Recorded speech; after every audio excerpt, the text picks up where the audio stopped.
Porque todavía no me han confirmado, pero aparentemente toda la siguiente semana va a ser feriado, ¿no? Que parece tal.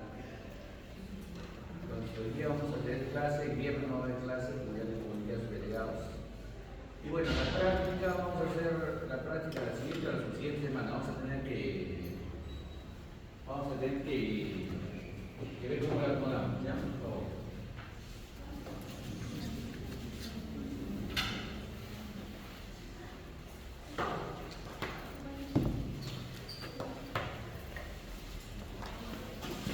Cómo la acomodamos, ¿ya? Entonces, pero bueno, vamos a comenzar la primera parte de lo que es fisiología de los líquidos corporales y fisiología renal, ¿sí? Que va muy de la mano con lo que han estado ustedes haciendo, ¿no? Ustedes saben que el cuerpo humano todo es una integración, es imposible separarse, ¿no? Así como hemos visto que el corazón con los pulmones prácticamente dependen el uno del otro, ¿no? El gasto cardíaco tiene mucho que ver con el intercambio gaseoso, el intercambio gaseoso tiene que ver mucho con el gasto cardíaco, con la hematosis, ¿no? La fisiología renal no se separa en lo absoluto de nada, ¿no? Porque la fisiología renal tiene que ver varios aspectos. Primero, el manejo de líquidos, es importante, que es lo que vamos a hacer ahora.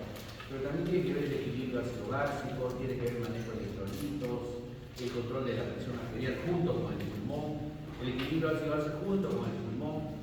Entonces, es otra parte integral de nuestro organismo. Ya es muy difícil que lo vayamos, que se pueda separar todo nuestro organismo por partes. Entonces, los líquidos corporales, esto está un repaso rápido nomás, son compartimientos, ¿no? Ya ustedes han visto, la composición de los líquidos corporales cambia en cada compartimiento. Vamos a ver los conceptos de difusión. Yo inspección osmótica, todo ya conocido, pero es obligatorio repasarlo antes de entrar a renal, ¿no? Entonces, 2/3 de líquidos son intracelulares, 1/3 extracelular, recontra conocido por ustedes, ¿no? Y el líquido se pone en constante movimiento, ¿no? Difundiéndose de un lado al otro, ¿no? Transportándose el agua de un lado hacia el otro de las membranas. Recordemos que un varón 70 kilos, metro 70 más o menos, el agua corporal es 40 litros en total, de los cuales 25 litros están en el intracelular, 15 litros en el extracelular, y ahí vemos lo que es el plasma y la parte intersticial, ¿no? Entonces ya estas figuras ya son conocidas por ustedes, ya sabemos entonces la distribución de los líquidos y lo importante que es la ingesta de los líquidos.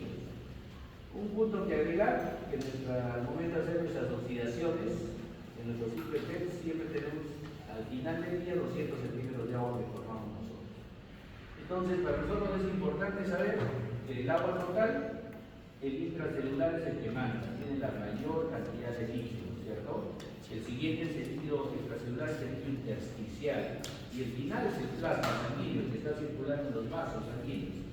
Entonces, pero lo más importante es que los tres compartimientos estén en un completo equilibrio, ¿no? Estén en equilibrio. No podemos tener células deshidratadas o nuestro espacio intersticial deshidratado o que perdamos líquido del plasma sanguíneo. Cada uno de ellos implicaría una alteración de la homeostasis. Sobre todo, por ejemplo, si perdemos líquido en las neuronas se deshidratan y podemos entrar en un estado convulsivo. O si nuestras neuronas se hematizan, es decir, se hidratan demasiado, entramos en otro estado de hipertensión intracraneal. Entonces, claros ejemplos de que tenemos que mantenernos nosotros en un completo estado de homeostasis, ¿ya? ¿Por qué creen que las personas, por ejemplo, que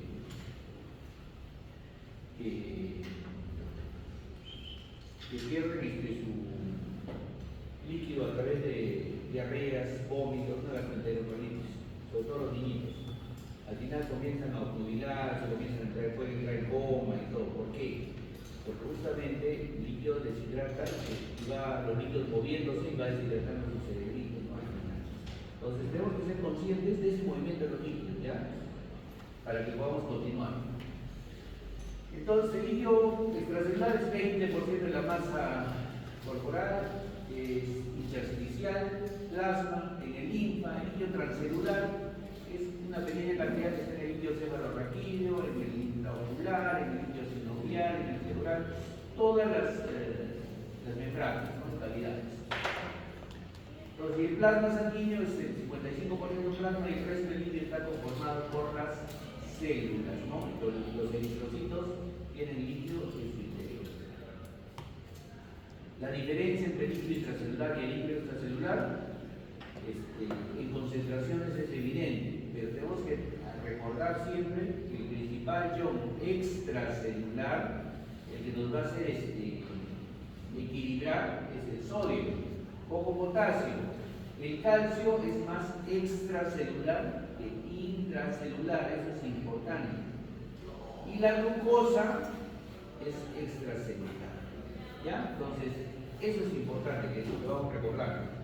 Y el intracelular tenemos que recordar que el potasio es intracelular, que el magnesio es más intracelular, que los aminoácidos son intracelulares porque se forman ahí, ¿no? Y no hay poca glucosa. Pero hay poca glucosa porque todas las células consumen glucosa. Hay glucosa porque justamente la glucosa ingresa al metabolismo del ciclo de Krebs, casi no existe, ¿no? La glucosa en el intracelular rápidamente se metaboliza, toma los circuitos. ¿Cómo mido entonces los líquidos dentro del organismo? ¿Cómo los mido? Es importante medirlos, muy importante. Es importante que nosotros tengamos la capacidad de medir la cantidad de líquido que tenemos. Estas son mediciones que están aún en su libro, que ya están pasando de segundo plano, porque ya tenemos medios un poco más modernos, ¿no? Pero cuando viene el volumen, generalmente lo que hacemos es diluir una sustancia, ¿no? Y ver la concentración de esa sustancia en miligramos por mililitro de líquido corporal de sangre, ¿no? ¿Cuánto es esa sustancia de sangre? Lo medimos y sacamos un cociente y esa es la cantidad de líquido. Ese volumen esa sustancia indicadora tiene que distribuirse uniformemente por todo el organismo. Muchas veces no debe ser absorbida por las membranas para que pueda diluirse y sacar nosotros el cociente, ¿no? Entonces, eso es la cantidad de líquido. ¿Qué indicadores tenemos? Bueno, tenemos indicadores para el agua corporal total. ¿Cuál sería el agua corporal total? Sería la medición del líquido intracelular y el líquido intracelular y el líquido intersticial, ¿cierto? El agua corporal total. ¿Qué usamos ¿Qué usamos? Que ya no lo usamos mucho, como les dije, el agua deuterada, el agua tiritada, para medir la cantidad de líquido total de una persona. El volumen de líquido extracelular sí lo usamos todavía, porque tenemos que ver el manejo, sobre todo en los pacientes renales. Se usan sustancias que no son eliminadas por el riñón, sino son metabolizadas. Y entonces, para poderlas medir, las inyectamos igual y calculamos después miligramos por mililitro. La más popular de estas es la inulina, la sacarosa, el manitol. Entonces, que producen una ósmosis y que producen una concentración. El volumen plasmático generalmente lo usamos con radioisótopos. Esto es importante, ¿no? Sobre todo en los pacientes anémicos, ¿no? Usamos los radioisótopos de albúmina, porque el albúmino es una proteína que tiene el plasma sanguíneo. Y después sacamos, ¿no?, cómo se mide el volumen de líquido intracelular, agua corporal, líquido intracelular, ¿sí? El volumen de líquido intersticial, el líquido extracelular, menos el volumen plasmático, y aquí vamos a sacar los diferentes volúmenes de agua. Entonces, es importante el intercambio de agua entre los dos compartimientos, intracelular y extracelular. Y en este intercambio que tenemos intracelular y extracelular del agua corporal, tienen que intervenir mucho los electrolitos, ¿no es cierto? Los electrolitos. ¿Y los electrolitos qué nos van a proporcionar? Nos van a proporcionar osmolaridad. ¿Y qué es osmolaridad? Concentración. Y esa concentración va a hacer que se muevan los líquidos de un lado al otro. ¿Importante en qué caso? Importantísimo en la cuestión de la diabetes, por eso es importantísima el movimiento de líquidos de osmolaridad. Es importantísimo en los pacientes que tienen insuficiencia renal, porque también su osmolaridad se va a alterar. Es importantísimo en los pacientes que tienen traumas encefálicos, por ejemplo. Entonces, El movimiento del agua intracelular y el agua extracelular tiene que ver mucho con las concentraciones de sustancias y de electrolitos, ¿ya? Es muy, muy importante. La ley de Fick dice, para que se difunda, ya lo hemos visto, ¿no es cierto? Hemos visto varias veces en respiratorio, lo hemos visto, 3, 4 veces, ahora la volvemos a hacer en renal. Para difundir, ¿qué tiene que ver? Coeficiente de difusión, la gradiente de presión, el área de extensión y el grosor de la membrana, ¿no es cierto? Entonces tienes 4 variables de la ley de Fick para que puedas difundir una sustancia. Esto es importante, la ley de Fick en renal, así como era en respiratorio, importantísimo. En unos momentos más vamos a ver la membrana glomerular. Y la membrana glomerular usa el mismo principio, concentración, solubilidad, área de extensión y el grosor del órgano. Entonces, igual que la insuficiencia respiratoria tenía que ver mucho con estas 4 variables en respiratorio, pasa exactamente lo mismo en insuficiencia renal. Tiene que ver mucho con estas 4 variables. ¿Ya? Vamos a ver la primera. Ley de Fick, entonces, aplicado a renal. Y esta difusión de las moléculas que vamos a ver ahora en las membranas renales tiene que ver mucho con su liposolubilidad. Entonces ya hemos visto transportes pasivos, los pasivos, ¿no? La difusión facilitada, hemos visto difusiones, ¿no? Hemos visto osmolaridad, presión osmótica, osmolaridad, hemos visto transporte activo, ¿sí? Transporte activo primario, transporte activo secundario, entonces eso nos va a servir ahora mucho. De nuevo, al paciente, sustancias que pasan libremente a través de todas las membranas, los gases, ¿no? El oxígeno, el CO2, pasa libremente el etanol, por ejemplo, que es muy lipofílico, ¿no? El etanol. ¿Qué sustancias pasan también libremente? El agua, pero el agua pasa a través de canales especiales, ¿se acuerdan de eso? ¿No es cierto? ¿Y qué no pasa mucho? Por ejemplo, la glucosa. La glucosa no pasa y necesita receptores, ¿sí? Especiales, que ahora está muy de moda, seguro ya comenzó a ver los efectos de los SGLT1, SGLT2, pero vamos a ver ahora un poco y nos van a dar mucho con el doctor Cornilio Endocrino, ¿no? Entonces la glucosa necesita transportadores, no es que pase libremente. Entonces ustedes no van a encontrar, y es la primera vez que lo digo, lo voy a repetir como 10 veces, no van a encontrar glucosa en la orina de un paciente normal, ¿no? Que no tenga alteración. Si encuentras glucosa en la orina de un paciente, échatelas a buscar, probablemente tengan una alteración en membrana o la concentración de glucosa sea altísima en el plasma, ¿no? Las proteínas, bueno, los iones necesitan su transporte, ¿no? Los iones vamos a ver poco a poco, vamos a ver los principales, ¿no? Porque el riñón se encarga de transportar sodio, potasio, demasiado importante, pero también tiene importancia el magnesio, el calcio, el fósforo, ya, cloro. Pero vamos a ver en el transcurso de las clases, vamos a ver la importancia, cómo se van reabsorbiendo y se van secretando.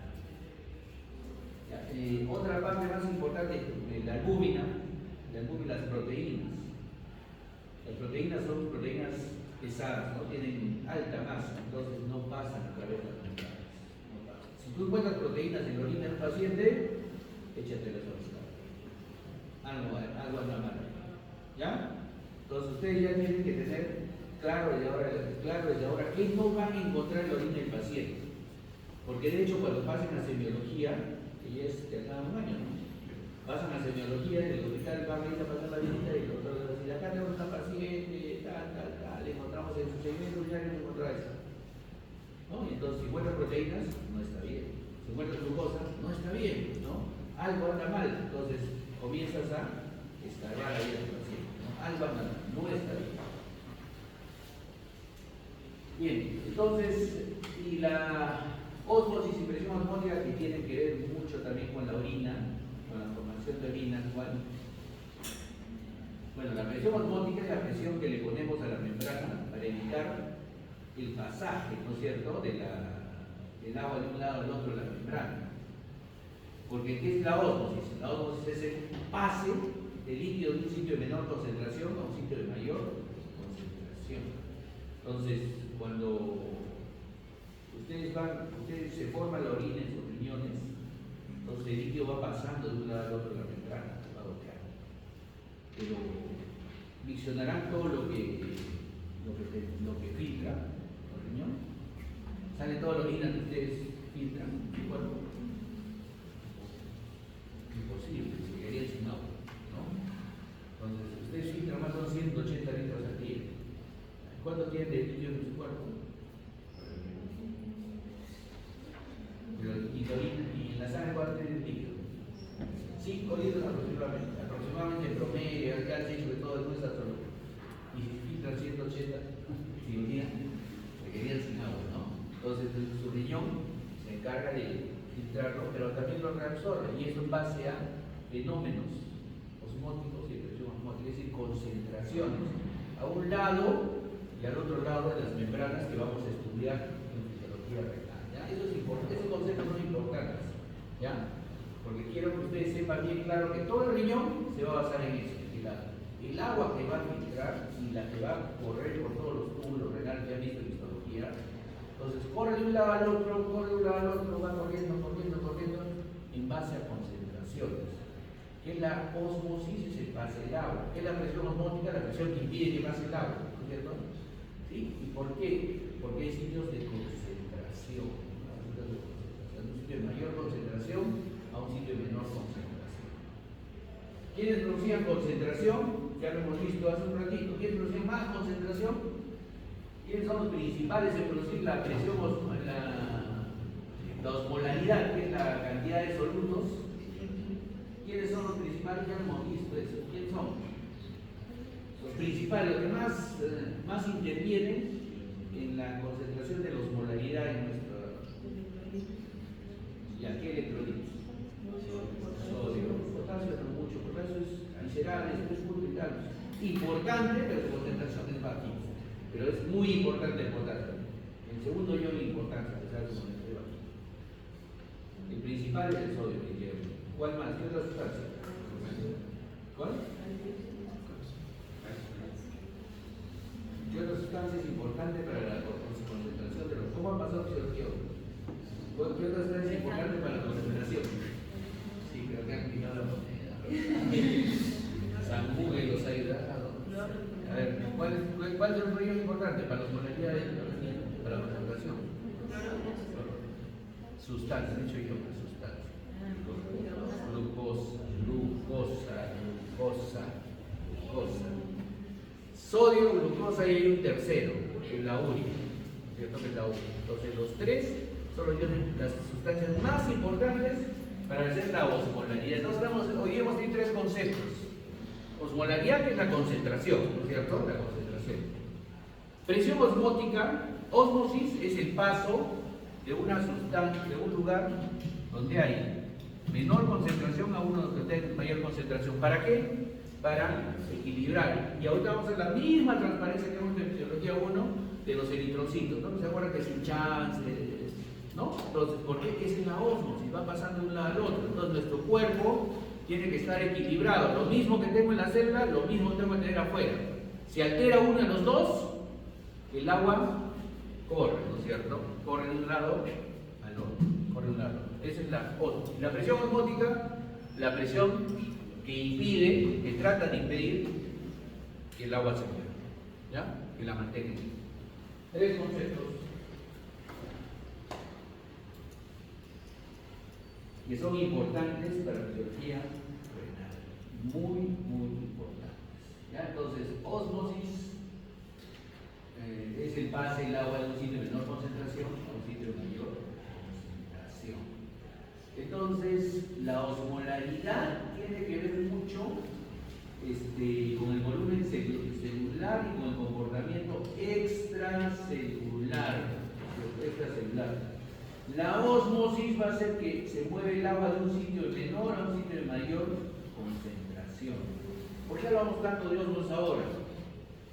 Porque el riñón tiene que ver con el manejo de los líquidos en el organismo, ¿ya? El riñón es quizás el órgano más importante del manejo de los líquidos. El pulmón evapora agua, no hemos visto que evapora, te pierdes un poco de agua. Pero no pues a la medida del riñón, ¿no? El riñón es el encargado de la orquesta de manejar solutos y líquidos, ¿ya? Y nos equilibran totalmente. Entonces, ¿qué nos da la osmolaridad? Más o menos 290 más o menos 5 miliosmoles. Sí, ya lo habíamos visto ese concepto, ¿no es cierto? ¿Y quiénes lo dan? Sodio, glucosa y urea, ¿no? Ahí tienen la fórmula exacta, si quieren calcularla. Ahí ahora no usamos mucho la matemática, ¿no? Ahora ya sacamos una muestra de sangre y nos dicen tantos miliosmoles de concentración. ¿Por qué? Porque el mismo examen, a ver, el examen el famoso AGA y electrolitos que les conté en respiratorio, en el cual te sacaban la sangre arterial y te daba concentración de oxígeno, concentración de CO2, te daba sodio, te daba glucosa, te daba potasio, te daba urea y solito te dan las osmolaridades. ¿Ya? Y si no, te dan todos los valores para que los saques las osmolaridades. Y es importante saber la osmolaridad del paciente, importantísimo. ¿Por qué? Porque los pacientes renales son los que más nos hacen coma hiperosmolares. Los pacientes diabéticos nos hacen coma hiperosmolares. ¿Ya? Entonces, más o menos 290 miliosmoles. Y esto es lo que más o menos teníamos que saber, ¿no? La misma, como les decía, la misma transparencia. Cuando es normal, ya, entonces aquí vamos a agregar un concepto. Ya tenemos lo que es osmolaridad, ya tenemos lo que es ósmosis, ya tenemos lo que es presión osmótica, y un cuarto término que se llama tonicidad. ¿Ya? La tonicidad tiene que ver con la relación que existe entre una sustancia y otra. ¿Sí? Si el extracelular tiene la misma osmolaridad que el intracelular, son isotónicos, están con la misma. Pero cuando uno de ellos sube su concentración, es hipertónico. Y cuando uno de ellos baja su concentración, es hipotónico, ¿no? En relación al otro, Entonces, por ejemplo, en el primer ejemplo estamos normales, son isotónicos, ¿no? Tienen sus concentraciones, es lo que pasa ahorita, es lo que pasa normalmente. Ustedes están ahorita normal, han desayunado, han comido su huevito con salsita, su pancito, su café, han tomado su juguito, tiene su glucosa, su soda, todo está conforme, ¿no? El que no ha desayunado en 2 horas ya comienza, ¿no? Pero claro, es mentira que si no desayunas, estás bien, ¿no? La dieta no pierdan el desayuno, el resto ya tienen sus desayunos de 16 horas, no hay problema con el desayuno. Pero el desayuno no lo pierdan, porque el desayuno viene de toda la noche, ¿no? Y está secretando cortisol. ¿Ya? Entonces el cortisol comienza a secretar porque el cuerpo está en estrés, no lo va a seguir estresando a tu cuerpo, pues, y los que no desayunan engordan más, ¿no? Porque el cortisol también retiene agua, hipogénico, siempre se desayuna, siempre se desayuna, con un poquito de azúcar, de glucosa para el día. Bien, isotónico entonces, ¿ya? Normal. Las tonicidades se mantienen normales. ¿Qué pasa si te pones hipertónico acá? Hipertónico. Entonces, ¿qué pasa con tus células? Cuando en el plasma sanguíneo nos ponemos hipertónicos, concentración osmolar en base a la concentración celular en base a las células, ¿no? Entonces, ¿cuál sería hipertónico, por ejemplo, ¿no? Entonces, cuando comienza a entrar agua acá al glóbulo rojo, ¿no? Entonces comienza a entrar agua al glóbulo rojo. ¿Qué pasó acá? Por ejemplo acá, un niño, viene un niño y tiene diarrea, y comienza a botar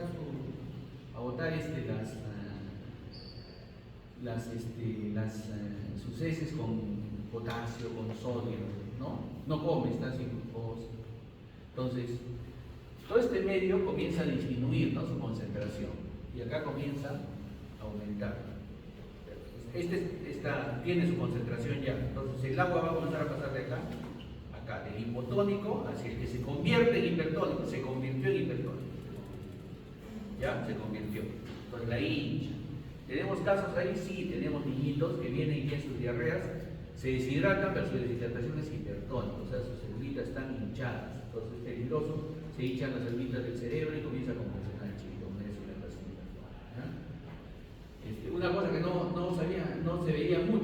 embargo, acá en mi trabajo ya hace muchos años, hecho por la doctora Lombardi, la doctora Rossi, en ese tiempo, nos hicieron una serie de casos muy bonitas que salió publicada y puso en alerta a toda Latinoamérica de hipertonía en ese momento, ¿no? Y ahora ya con los años ya pues se ha hecho más nocivo, ¿no? ¿Y qué pasa si al contrario, acá afuera entra en sustancias o sube mi concentración osmolar, entonces sube mi concentración tónica? Y es el caso que les decía, ¿no? Los diabéticos. ¿Cuál es la osmolaridad? Sodio, glucosa, urea. Si sube el sodio, entonces está mal. ¿Cuándo sube el sodio? Cuando comienza a comerse el y comienza a subir tu concentración de sodio. El riñón trata de regular, pero si el riñón se te malogra, sube tu concentración de sodio. La glucosa, cuando tienes alteración en los receptores, comes mucho carbohidratos, todo eso, también sube la glucosa. Entonces creas un ambiente acá en el cual sube la concentración. ¿Y de dónde va a correr? ¿Cómo va a ser la ósmosis entonces? Del medio hipotónico al medio hipertónico. Entonces, sale. Entonces, esas comparaciones que vemos ahora, las vamos a ver durante todo el camino. Ya es importante, y cuando al final veamos antibióticos y todo eso, tomar antibióticos y todo ese cuento, van a darse cuenta de la importancia que tiene mantener las concentraciones celulares y extracelulares. ¿Y podemos regularlas? Sí, médicamente sí las podemos regular. No perfectamente, pero sí podemos equilibrar en algo el medio interno de nuestro paciente. Entonces, lo mismo, las soluciones isotónicas, hipertónicas, ¿no? Y los movimientos. A ver, hay membranas, pero de todos hay membranas son impermeables, que no dejan pasar nada, semipermeables, que dejan pasar algunas sustancias selectivas, que solo dejan pasar, por ejemplo, algunos iones, ¿no? Como la membrana nuclear, dialíticas, que dejan pasar algunos solutos del agua y algunos solutos, pero los que no son buenos no los deja pasar, Ese es el fenómeno de la diálisis que se está usando, fisiológicamente se está usando para regresar pacientes renales, ¿no? Te sacan toda la sangre, te crean una membrana y esa membrana pasa tu agua, pasan tus solutos, todo menos las sustancias de exceso, ¿no? Y las que no son selectivas, las membranas que dejan pasar todo lo que ganas. Entonces, ¿qué altera los volúmenes? Primero, la ingesta o consumo de agua. Pero esta ingesta y consumo de agua también tiene que ir de la mano con la instilación de líquidos intravenosos. Yo puedo tomar agua pura. Lo hemos visto en el último capítulo de Fisiología 1. ¿Se acuerdan en los climas? El cálido, la aclimatación del clima cálido o el clima frío. ¿En qué momento tenía que tomar agua? Solo agua pura, y que cuando no estaba aclimatado eliminaba demasiado, por el sudor eliminaba demasiados electrolitos. ¿Se acuerdan? Eliminaba muchos electrolitos en los climas cálidos al comienzo. Entonces al comienzo tenía que tomar bebidas esas que han creado ahora rehidratantes, ¿no? Pero pasaba el tiempo, ya eliminaba pocos, entonces ya podía solamente bastarme con tomar agua, ¿sí? Entonces, la ingesta de líquidos es importante para la deshidratación o para la sobrehidratación. Tenemos pacientes psiquiátricos con síndrome de ansiedad que toman agua, llegan a tomarse 6-7 litros de agua al día. Su riñón trata de equilibrar, pero igual queda sobrehidratado en el líquido, ¿ya? Otra causa es, por ejemplo, los líquidos intravenosos. Es importante. Ustedes saben que le ponen, ¿quién alguna vez ha ido al hospital y se ha quedado en observación un ratito y le han puesto una vía? ¿Nadie? ¿Todos son sanos, extremos? ¿Nadie? ¿Sí? ¿Qué le pusieron? Posiblemente hidratación, no miras ni siquiera. Ya, el suelo. Ya, ¿qué suelo? No, pues por eso, o sea, ¿qué suelo te ponen? O sea, si van ustedes al hospital, le van a poner algo, tengo que mirar qué me ponen, ¿sí o no? Voy a ser médico, tengo que mirar qué me ponen, qué me están poniendo. Entonces, ¿les ponen agua pura? ¿Agua destilada? ¿Qué pasaría si les ponen agua destilada? Con lo que hemos visto, osmosis, tonicietos, ¿qué pasaría si les ponen agua destilada? te vuelves hipotónico, te vuelves hipotónico. Si te ponen agua destilada, te están diluyendo todo el extracelular, ¿no es cierto? Te lo diluyen. Entra a tu sangre y después sale hacia tu líquido intersticial y se vuelve hipotónico. Entonces, ¿qué pasaría con tus celulitas? El agua comienza a meterse a tus celulitas y las comienza a hinchar. Ese es un efecto del agua destilada. O sea, la usamos médicamente, sí, pero ahorita no se va a hacer su celulitis se va a hacer cortocircuito, pero sí usamos agua destilada en los pacientes, por eso existe. Pero usamos, ¿qué le tenemos que poner al paciente entonces? Una solución isotónica, que haga que cuando ingrese las células no estén moviéndose, deshidratándose ni hinchándose, ni deshidratándose ni hinchándose. ¿Ya? Entonces, esa es la idea. ¿Ya? Entonces, ¿qué cosa más altera? La deshidratación, ¿no?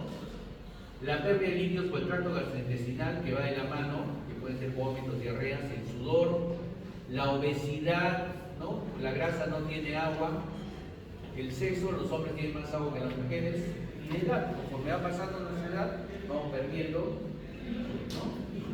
Vamos perdiendo líquidos, nos hidratamos fisiológicamente. Entonces, eso va a pasar. Entonces, tenemos que saber las concentraciones normales y los conceptos. Más que el valor, yo quiero que sepan los conceptos. Si yo tengo una concentración normal de sodio, si se baja la concentración de sodio se llama hipo, es menos, hiponatremia. Y se sube la concentración de sodio se llama hipernatremia. Entonces, concentración normal, hipo o hiper. ¿Sí? Y entonces ahí tenemos nosotros nuestra solución fisiológica, isotónica, es cloruro de sodio. Aunque no es tan fisiológica, tiene 54 miligramos de sodio, pero bueno, sirve. Y es preparada al 9%. ¿Se acuerdan? Hablamos en la fisiología 1 cuando pasó ese problema de las concentraciones de sodio, en los cloruros de sodio, hubieron varios fallecidos, todavía hay pacientes, ¿no? Entonces nosotros le ponemos al 0.9% la concentración, es decir, 9 gramos de sodio por 1000 mililitros nos da 154 mililitros. ¿Ya? Pero el control de calidad de ese laboratorio no lo pusieron 0.9, pusieron 9. ¿No? Entonces, en vez de 9 gramos eran 90 gramos. Entonces, la concentración de sodio se elevó. ¿Y qué generó en el plasma de esos pacientes? Un estado, ¿qué tipo de estado? Isotónico, hipotónico, hipertónico. ¿Qué estado? Hipertónico. Su osmolaridad de 290 subió a más de 600, 700, ¿no? ¿Qué pasó con sus células? ¿Qué pasó con sus células? Se deshidrataron. ¿Por qué? ¿De dónde a dónde iba el agua? De la célula hacia afuera. Para que tu cuerpo no sabe lo que está pasando, tu cuerpo lo que interesa es equilibrarse, ¿no es cierto? Entonces le botaba el agua. ¿Qué pasaba? Entonces muchos convulsionaron, entraron en coma, hubo una disfunción orgánica total y algunos fallecieron. Usamos a veces, sí, pero no esa concentración. Usamos cloruros de sodio hipertónicos, ahora ya saben ya por qué se llaman hipertónicos, al 3 hasta el 7.5%. Van a ver ustedes las indicaciones, las van a ver, no es tema del curso, pero sí quiero que sepan que existen soluciones hipertónicas, ¿ya? Que necesitamos usar a veces y las necesitamos usar a veces. ¿Qué pasaría, por ejemplo, un paciente que tiene edema cerebral? Un paciente que le llega de madrugada, que ha tenido un accidente de tránsito y un TEC severo. Y entonces el paciente comienza a convulsionarles, hacen la TAC y ven la resonancia y ven que no tiene tumor, no tiene hemorragia, no tiene nada, está convulsionando el paciente. Entonces, ¿qué pasa con su cerebro? Está hinchado. Entonces, ¿qué quiero hacer para bajarle la hinchazón al cerebro? Tengo que quitarle agua a las células. ¿Cómo le quito? ¿Cómo le quito agua a las células? El cerebro. ¿Ah? Y le pongo solución hipertónica controlada. ¿Le pongo solución hipertónica? O mannitol, como les dije ahorita, ¿no? El mannitol que no se absorbía, que pasaba no por la sangre, también aumentar la el nivel de osmolaridad y bajar. El truco es el nivel de la osmolaridad, ¿no? Nuevamente, ¿qué era la osmolaridad? Miren la concentración. ¿Qué era la ósmosis? El pasaje de agua, ¿cierto? Entonces, ¿qué quiero hacer yo cuando tienes una solución una concentración hipertónica en uno de los dos lados? Que haya ósmosis para que pase agua y lo diluya. En el caso del cerebro, cuando se edematice el cerebro, le pasa una solución hipertónica, una solución que no se absorba, que pase por los vasos sanguíneos, que pase por el intersticio y la célula dice, acá hay mucha concentración, saco el agua. Entonces lo deshincho, lo desinflamo el cerebro de esa manera, ¿ya? Bajo el volumen de la sangre. ¿Sí? Es una parte del tratamiento, es una parte importante, es una parte. Estamos operando un día neurocirugía y pronto abre un paciente tequeado, justo tequeado, sin hemorragia, ¿no? Sí teniendo hemorragia.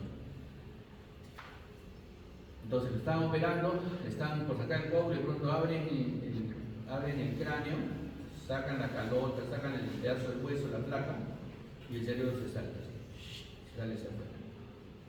Ya no podía entrar. ¿Qué hacía? Ya, o sea, ponías la calota y lo metías el cerebro, no puedes hacer eso porque se te sale por el agujero magno y se te cae lo mata. ¿Qué haces?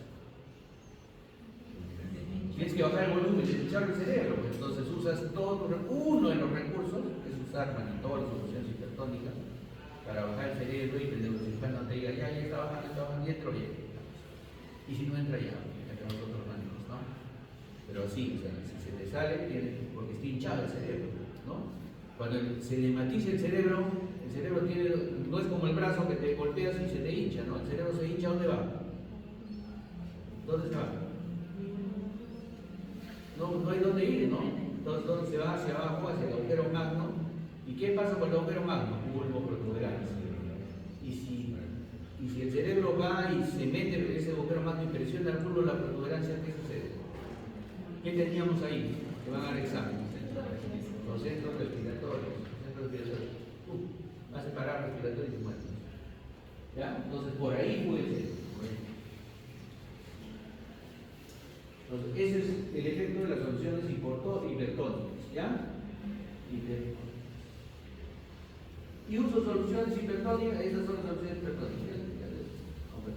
Y uso soluciones hipertónicas en algún lugar, hipotónicas, perdón, necesitan soluciones hipotónicas, como por ejemplo el agua destilada que dijimos. ¿Alguna vez le ponemos a alguien agua destilada?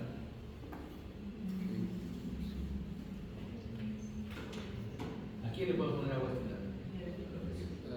Cuando tienes un nivel de osmolaridad alto y que tus células, no quieres que tus células comiencen a sacar agua y se prenden, ¿no? En los estados de hiperglicemia, ¿sí?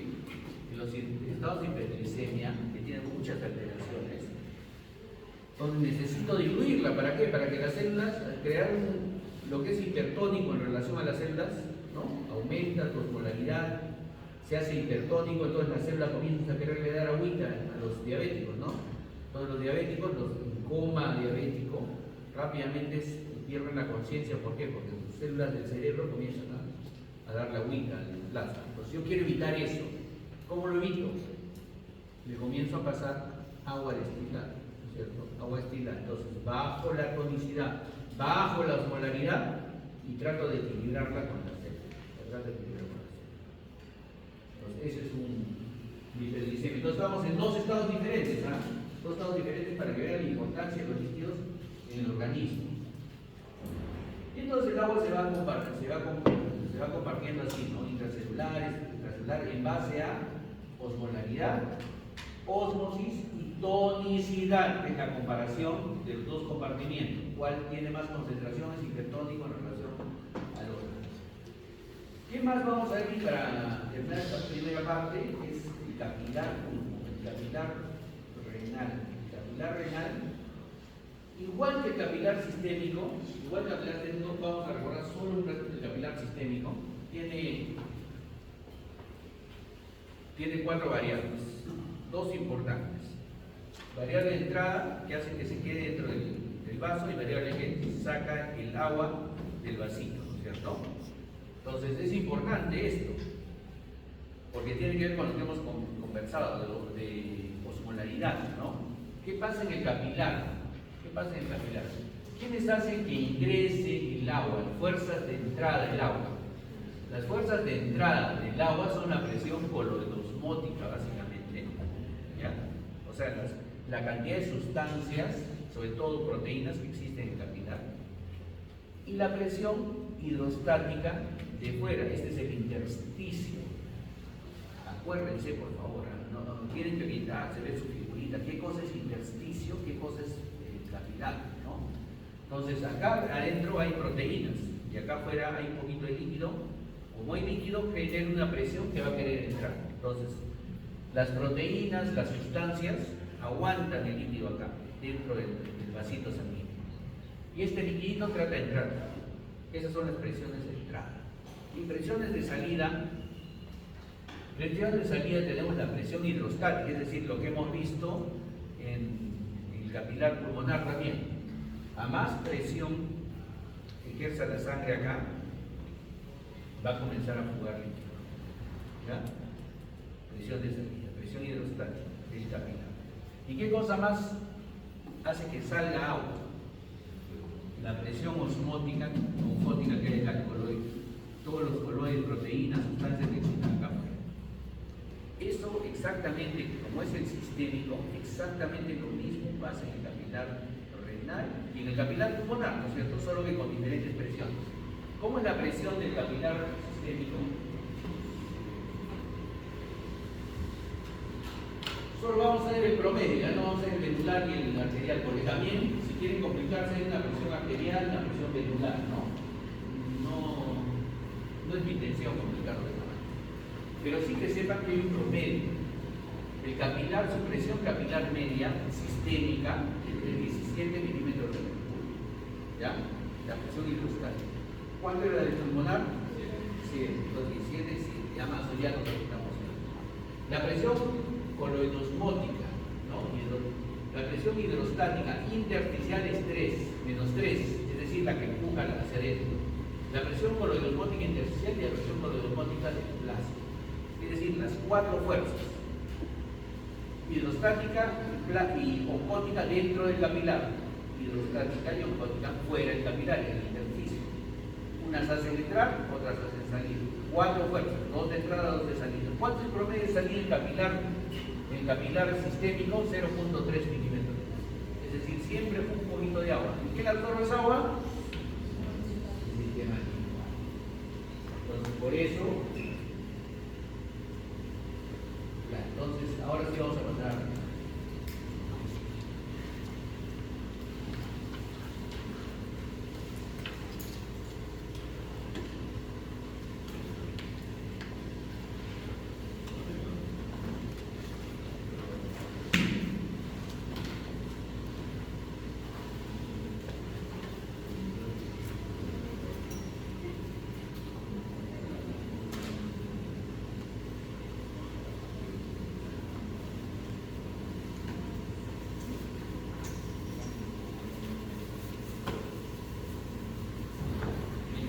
El manejo de la formación de la orina, nosotros vamos a conocer a nuestros encargados de la formación de la orina, 2 riñones, ¿no? Los principales encargados del manejo del líquido corporal. Acabamos de ver todas las variables que tienen que ver con el líquido corporal sea eliminado adecuadamente o no se elimine finalmente, ¿no? Y nos quedemos con líquido entre el cuerpo.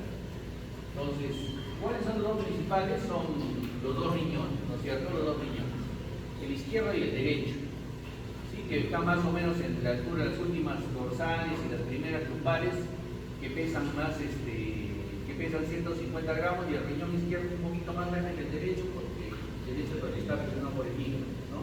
Entonces el izquierdo es un poquito más grande, ¿sí? Y que cada uno de ellos tiene su hilio En el hillo ingresa la arteria renal que viene de la aorta y sale la vena renal que se va a ir a la vena cava, ¿no? Entonces, ahí tenemos ya, ¿qué le lleva entonces sangre y líquido al riñón?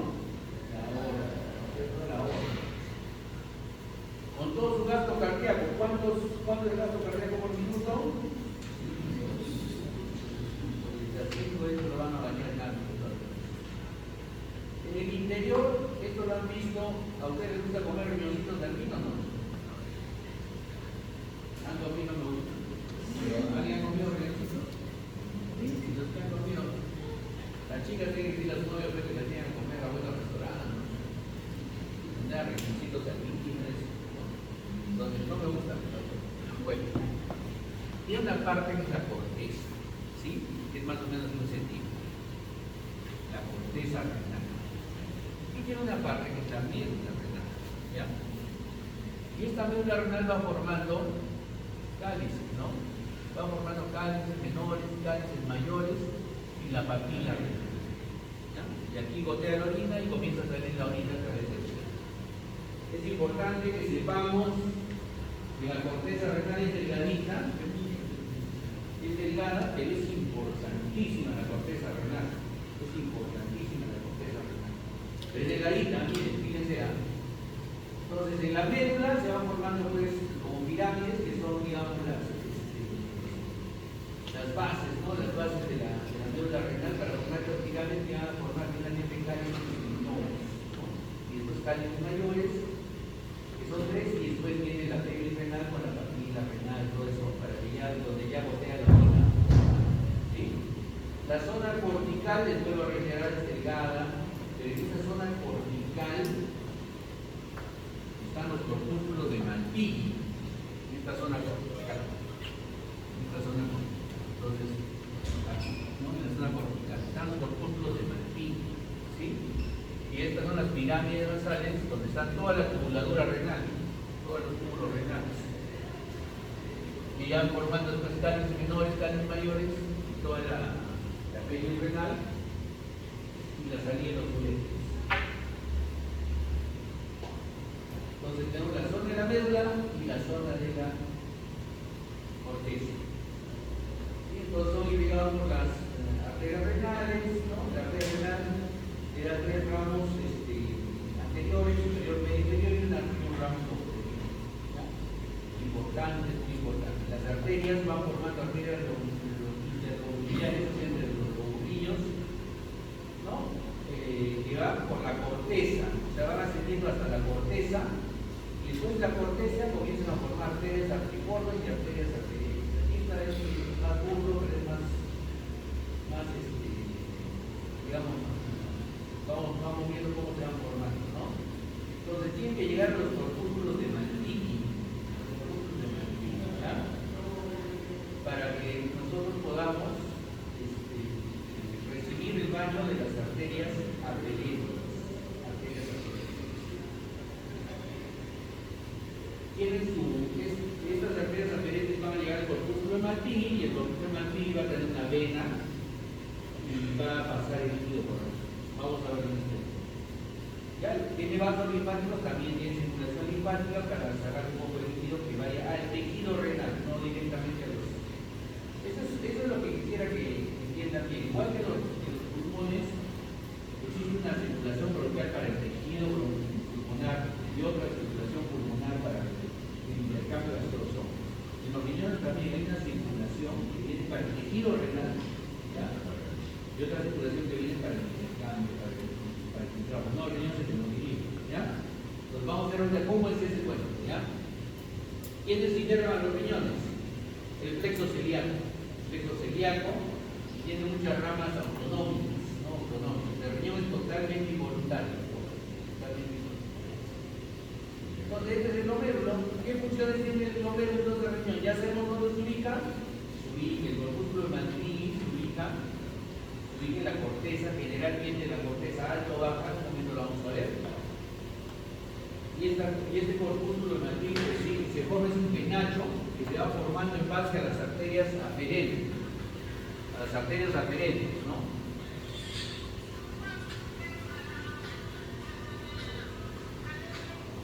Los que se van formando en base a las arterias aferentes, ¿ya? En base a las arterias aferentes. Esta es la arteria aferente, este es el corpúsculo y esta es una arteria eferente, ¿ya? Aferente es la que entra y eferente es la que sale, ¿ya? Y en el corpúsculo aquí se va a gotear todo lo que filtramos, todo el líquido que filtramos, lo goteamos, ¿no? Todo el líquido que filtramos, ¿ya? Todo el líquido que filtramos. Punto importante, estos son túbulos renales, son como túbulos. ¿Y estos qué son? Son vasos sanguíneos, que van juntos. Llega un momento en que esta arteriola aferente y eferente comienza a volverse sangre venosa, ¿ya? Hay capilares en esta zona. Estamos en plena media, ¿ya? Entonces, ¿cuál es la función de nuestro riñón? Primero, vamos a filtrar. ¿Dónde filtramos? Con un equilibrio entre la arteriola aferente y eferente, ¿ya? ¿Qué filtramos? Líquido y sustancias. ¿Dónde caen estos? En la cápsula de Bowman, ¿ya? Y comienza por el túbulo contorneado proximal a discurrir líquido con diferentes contenidos de sustancias. Eso va a ser el tema de las clases. ¿Qué más hacemos? Reabsorbemos. ¿Qué pasa aquí? No siempre todo lo que hemos filtrado tiene que irse hasta la orina. Hay algunas cosas que pasan solo para jalar agua y se reabsorbe. Tenemos que reabsorber sodio, no podemos orinar todo el sodio que tenemos que reabsorber el bicarbonato. Si se filtra un poquito de glucosa, tenemos que reabsorber la glucosa, ¿ya? Entonces tenemos que reabsorber sustancias, magnesio, potasio, se reabsorben estas zonas. Pero hay sustancias que se reabsorben y hay otras sustancias que se forman o que recién llegan a la sangre más abajo y esas se secretan. Y esas sí se van a ir con la orina. Entonces tiene básicamente tres funciones, cuatro. Se llaman tres: filtración, secreción y reabsorción, ¿ya? Filtro, reabsorbo algunas cosas y en algún determinado momento, sobre todo las drogas, los medicamentos, los secretos, ¿no? Y entonces yo puedo encontrarlos en la orina. ¿Cómo creen que me encontraba Pablo Guerrero con cocaína en la orina? ¿No? Porque fue secretado, ¿no? Entonces, ¿qué pasa cuando hay el mundial de fútbol o cualquier mundial de cualquier deporte de alta competición? Cogen al deportista y tiene que darles una muestra de orina. ¿Por qué? Porque la droga finalmente la voy a secretar, cualquier droga, cualquier sustancia. Yo tomo un medicamento y no sé que no está permitido ese medicamento, no lo sé, y lo tomo y te encuentras y dices, no, está dopado. No, pero no es que hay documentos que tienen que decir qué cosa está permitido y qué cosa no está permitido, ¿cierto? Entonces, tres funciones básicas de nuestro riñón, de nuestros glomérulos. Entonces, ¿qué función tiene el riñón? Balance hídrico, el agua la eliminamos, el equilibrio ácido-base, eliminamos bicarbonato, ¿ya? O lo retenemos el bicarbonato, o lo reabsorbemos el bicarbonato, ¿ya? Entonces, de acuerdo también a lo que trabaja en nuestro pulmón. Si nuestro pulmón produce mucho CO2 y produce acidosis, entonces, ¿qué debe hacer mi riñón? Tiene que retener bicarbonato para equilibrar ese CO2, ¿sí? Entonces, porque los hidrogeniones libres que se van quedando, ¿quién los va a atrapar? El bicarbonato que reabsorbe el riñón, ¿ya? Entonces, es como un tapón, no puede irse juntos. Mantiene la homeostasis de la glucosa, sí es cierto, la reabsorbe. Si hay exceso de glucosa, la tiene que eliminar. Hay umbrales, vamos a verlo más adelante. Los aminoácidos no pasan a través de la membrana convencional, no pasan. Los electrolitos sí pasan, el bicarbonato, los hidrogeniones sí. ¿Qué más? Vamos a expresar desechos metabólicos. La urea y la creatinina son desechos metabólicos, tenemos que desechar. ¿Secretamos hormonas? Sí, secretamos hormonas, ¿no? La vitamina D, ¿ya? Por ejemplo. ¿Regulamos la presión arterial? Sí, porque nosotros tomamos renina. Vamos a ver lo que hacemos. ¿Síntesis de vitamina D? Síntesis de vitamina D. Entonces, ¿cuáles son los productos metabólicos del desecho? Urea, creatinina, ácido úrico, las bilirrubinas, las hormonas. toxinas, ciertas drogas, todo eso lo vamos eliminando por la orina. Lo encontramos en la orina, siempre se hizo algo y lo encontramos en la orina. ¿Y qué es la nefrona finalmente? La nefrona es la unidad dice, la unidad funcional. Ese concepto es tan divertido. No es la unidad funcional del riñón, pero es cierto, sí, que la nefrona es como un riñón chiquitito. O sea, todo el millón de nefronas que tenemos, cada uno es un riñoncito, ¿no? Tenemos la arteriola, la arteria arciforme, que forma la arteria recta, que va a formar la arteria aferente. La aferente forma su penacho por núcleo sanguíneo y es la arteriola eferente, ¿ya? La arteriola eferente. El penacho va a gotear sus líquidos, sus desechos en la cápsula de Bowman, y la cápsula de Bowman va a comenzar su recorrido por un túbulo que se llama el túbulo contorneado proximal. Luego se va a formar el Lanzenhele, el tubo contorneado distal, el túbulo colector, siempre acompañado de vasos sanguíneos, ¿no? De vasos sanguíneos. Hasta que al llegar a la médula, a la punta de la médula, la sangre que venía acá se va transformando en venosa, ¿no? Ya se va transformando en venosa. Entonces, todo este conjunto de los médulos, los vasos sanguíneos y el conjunto tubular se llama una nefrona. Entonces, en cada uno de estas nefronas, uno va haciendo el mismo proceso similar en cada una de las nefronas que existen. ¿Ya? Y al hacer ese proceso similar, cada nefrona es como un riñoncito.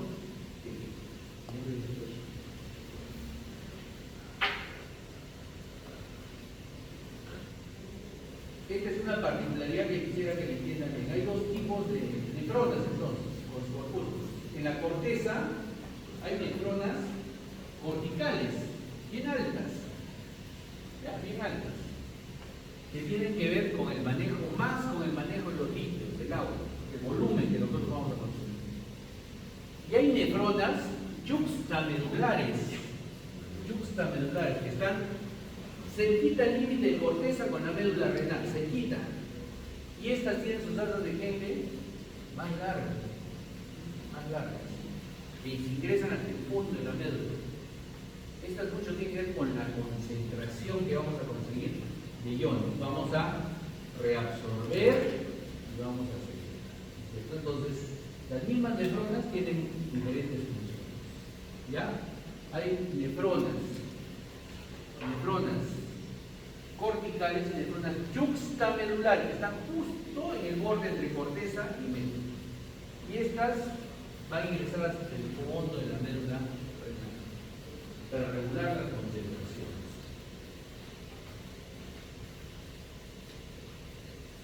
Entonces, y estos capilares del glomérulo, los que van de la arteriola aferente y se vuelven arteriola eferente, estos capilares tienen tres capas. La primera es el endotelio capilar, que es fenestrado, tiene como agujeritos.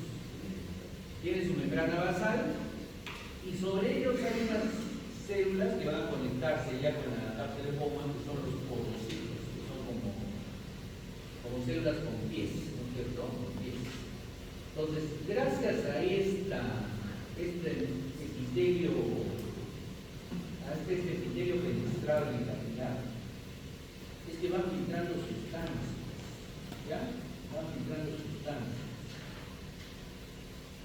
Y luego pasan por la membrana basal y por los porocitos. Pero estas sustancias tienen que tener un peso molecular bajo. Por ejemplo, por aquí, por esos poros, nunca van a pasar las proteínas, no pasa la albúmina de la. Cualquier sustancia que su peso molecular se aproxime al de la albúmina, no va a pasar por eso, por esas vegetarinas. Ya no pasa. ¿Qué pasa? Pasa agua, pasa sodio, glucosa, pasa todo lo que tiene que pasar. Pero no pasa proteínas. Ya no pasa proteínas. Entonces ahí tiene una foto en el microscopio electrónico, los poritos del capilar. Ahí están los poritos del capilar. Por ahí pasan las sustancias, pero no pasan proteínas. Y esos son los podocitos, las células que rodean a los capilares. Entonces, ¿qué más tenemos dentro del capilar? Bueno, como han visto, el capilar es como un penacho, ¿no es cierto? Es como un penacho. Y acá tenemos en medio de los. Aquí el capilar está dando la vuelta, ¿no? Cuando se arregló la ferente, se junta, por eso un ovillo de vasitos, ¿no? Y en el medio hay el mesanquio, ¿no? Que es como el tejido intersticial entre todos. Y ahí tiene unas células que se llaman células mesanquiales. Estas células mesanquiales son muy contráctiles, y se estimulan por una sustancia hormonal que es la angiotensina 2, que es quizá el vasoconstrictor más importante que tenemos en todo el organismo, ¿ya? Y que produce que se cierren los vasitos de esa zona, los comprimen. Porque las células mesanquiales los presionan los vasitos sanguíneos. Entonces, si tú tienes un paciente hipertenso que tiene descontrolado su sistema renina-angiotensina, entonces vamos a tener que también el riñón va a comenzar a alterarse. Cuando tengas un paciente hipertenso, no piensen que solamente es, ya se le subió la presión, ¿no? La presión tiene órganos blancos. Ya ahora no les pido, por ejemplo, a mi alumno de 12º ciclo, sí, ¿no? Los 12º ciclo llevan anestesia, los 12º ciclo tienen que ver todo lo que es ya parte clínica, ellos ya no tienen perdón de Dios, ellos ya hicieron todo, ellos solo vienen a ordenar porque ellos ya se van al internado, ellos ya solo vienen a recordar. Entonces, como yo por ejemplo les digo, ¿no? El 14 de agosto salí la tierra del 2025 de hipertensión arterial. Entonces, la tarea para mañana quiero entrar en la tierra del 2025, ¿no? Porque ya son 4 días, no es una medicina de ese tiempo, no puede pasar más 5 días sin saber cuáles son los últimos que han salido, porque ellos lo van a manejar. Sale la guía de diabetes, al día siguiente tiene que dar la guía de diabetes, porque el paciente cambia sus parámetros, ¿no? Cambian las evaluaciones, cambia todo, porque ya salió la nueva guía de diabetes, ¿no? Entonces, si quieren ustedes estar así, van subiendo el nivel, ya no van a estudiar todo, ¿no? Pero ya tienen que estar tratando de tener todo lo último que les va a llegar. ¿Ya? ¿Dónde entra? ¿Por qué les comenté la presión arterial? Porque acá, pues, la angiotensina 2, que lo vamos a ver en otro capítulo, ¿no? Un capítulo más adelante, la angiotensina 2 estimula las células mesanquiales. Las células mesanquiales presionan a los vasos renales. Los vasos renales se comprimen, aumentan su presión, disminuye su filtración, porque están apretados. ¿Ya? Entonces, un paciente hipertenso tiene alteración en el manejo de líquidos. En las guías todas dicen, ¿no? O sea, tienes que, la crisis hipertensiva, cuando sube mucho la presión, tienes que controlar tu riñón, tus ojos, tu cerebro, tu corazón, ¿no? Esos son los órganos blancos de la hipertensión arterial. Entonces, esta filtración y excreción proteica no se permite. ¿Por qué? Porque la membrana solamente permite pasar de solutos pequeños, ¿sí? Pero también hay un detalle acá, que esta membrana es electrostática. ¿Qué quiere decir electrostática? Tiene una carga, es negativa. Y las proteínas tienen carga negativa. Entonces, cuando llegan las proteínas a querer filtrar, no pueden filtrar. Y como no pueden filtrar, se repelen, ¿no? Se repelen. Entonces, también no debería pasar. ¿Qué pasa si encuentro proteínas en la orina que se pasaron y se fueron hasta que los mencioné? ¿Qué pasa? Que esa membrana se ha alterado. Algo está pasando ahí, es un daño en membrana. Por ejemplo, preeclampsia severa en pacientes gestantes, pacientes que hacen alteración en su presión arterial en medio del embarazo. Nunca han sido hipertensos, pero ahí pueden hacer presión. Y si yo encuentro proteínas en la orina, quiere decir que esa paciente que está haciendo hipertensión en el embarazo ya está dañando su riñón. Y al encontrar proteínas en la orina es una clarinada de que esa paciente se va a complicar. Esa paciente tengo que estarla siguiendo pegada a su sombra hasta que tenga su parto, y generalmente acaban prematuras por cesárea, ¿no? Porque no la voy a someter a un trabajo parto. ¿Ya? Hay pacientes que se descontinúan, por ejemplo, que no se pierden, no las encontramos, preeclampsias, los centros de salud no las encuentran y llegan al hospital convulsionando por la presión, ¿no? ¿Y dónde vienen? ¿Qué pasó? ¿Quién generó la presión en esos pacientes? La placenta, que es el único órgano que se creó durante el embarazo, ¿no? La placenta les creó, ¿no?, vasoconstrictores que que estimularon a las células mesangiales, que alteraron sus células mesangiales y alteraron la membrana. ¿Ya? Entonces, o sea, no encuentro proteínas. ¿Por qué? Porque son de alto peso molecular, porque es polaridad, porque la membrana basal del endotelio capilar es electrostática. ¿Ya? Las sustancias cuyo tamaño se acerca al peso de la albúmina o tiene su carga en la albúmina no van a pasar. Listo. Y entonces, la siguiente clase vamos a hablar todo de filtración glomerular y vamos a tener todo lo que es la formación de los. ¿Ya? Vamos a comenzar a filtrar para que no se confundan. Vamos a comenzar a hablar de los capilares y de las presiones hidrostáticas, presiones osmóticas, cómo va saliendo el agua, cómo va corriendo el agua por los túbulos renales, ¿ya? Cómo va corriendo el agua por los túbulos renales y cómo llega al túbulo coléctico, ¿ya? Y la última clase va a ser de equilibrio antiobase. Vamos a hablar sobre la absorción de algunas sustancias, unos electrolitos, todo eso. Pero básicamente, para que ustedes entiendan cómo es el equilibrio ácido-base cuando el riñón se coordina con el. Y ustedes tienen que salir sabiendo leer gases en sangre después de coordinar. Ya, ese es el objetivo. Bien, chicos, gracias. Entonces, el viernes vamos a tener clase. La práctica la vamos a hacer la próxima semana dependiendo de la universidad. La universidad tiene que decir si hay práctica, si no, voy a tener que utilizar los 2 pasos para la práctica. ¿Ya? De repente les van a dar